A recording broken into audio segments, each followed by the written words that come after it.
Assalamualaikum warahmatullahi wabarakatuh. Bismillahirrahmanirrahim. Ikhwatillah, iblis dan setan selalu menggoda kita dimanapun kita berada. Dalam sebuah hadis Rasulullah SAW dijelaskan, "Idza asbaha iblisu bassa junudahu wa yaqul man adalla musliman albastuhu tajan." Dalam hadis Rasulullah SAW dari Abu Musa al-Ash'ari dijelaskan, apabila pagi tiba, maka iblis berkata kepada bala tentaranya, "Apakah kalian sudah menggoda manusia? Barang siapa yang bisa menyesatkan seorang muslim atau seorang manusia, maka ia akan aku pakaikan mahkota." Demikian kata pimpinan iblis dijelaskan dalam hadis tersebut. Godaan iblis ada beberapa tingkat. Yang pertama, iblis menggoda manusia untuk melakukan hal-hal yang kufur dan musyrik.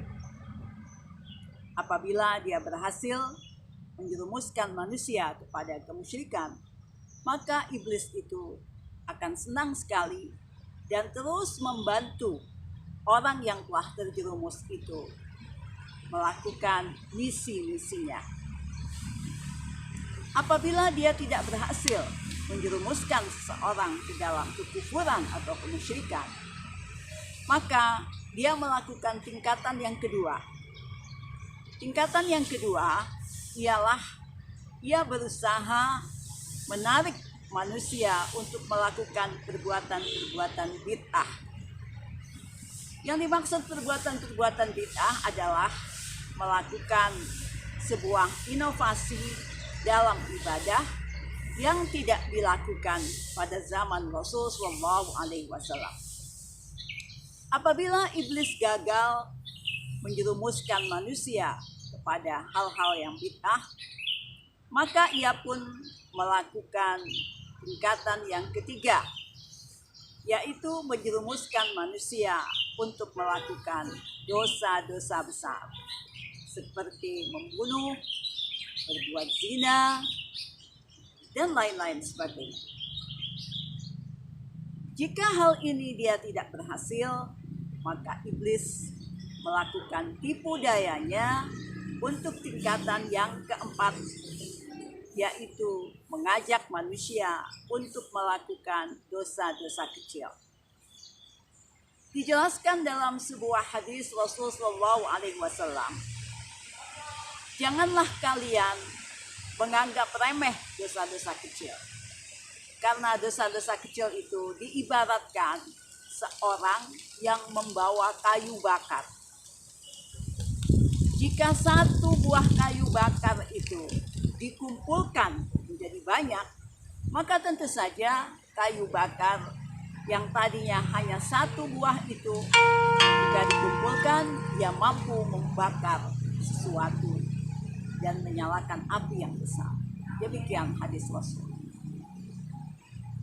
Jika iblis gagal melakukan misinya untuk dosa-dosa kecil, maka iblis akan berusaha pada tingkatan yang kelima, yaitu melakukan hal-hal yang tidak perlu.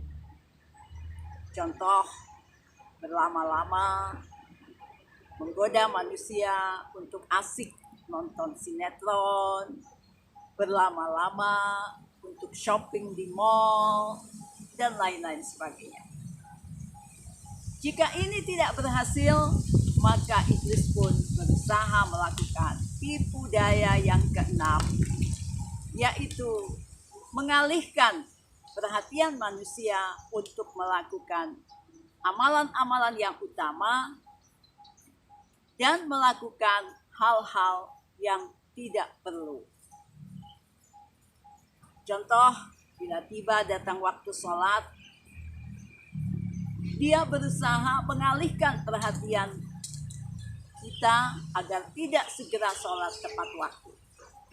Akan tetapi dia berusaha terus menyibukkan kita pada pekerjaan, pada kesibukan di dapur misalnya untuk ibu-ibu, dan macam-macam lagi kesibukan-kesibukan yang sebenarnya jauh tidak penting dibandingkan sholat kita, kewajiban kita kepada Allah Subhanahu wa Ta'ala. Demikian tingkatan-tingkatan godaan setan kepada kita manusia. Karena itu Allah Subhanahu wa Ta'ala menganjurkan kepada kita untuk membaca surat An-Nas.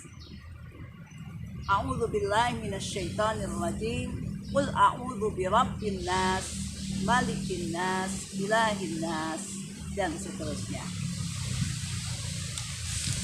Surat ini mengajarkan kepada kita agar kita mohon perlindungan kepada Allah Subhanahu wa Ta'ala dari kejahatan jin dan setan yang yuwaswis, yang selalu membisik-bisikkan hal-hal yang menyesatkan pada kita manusia.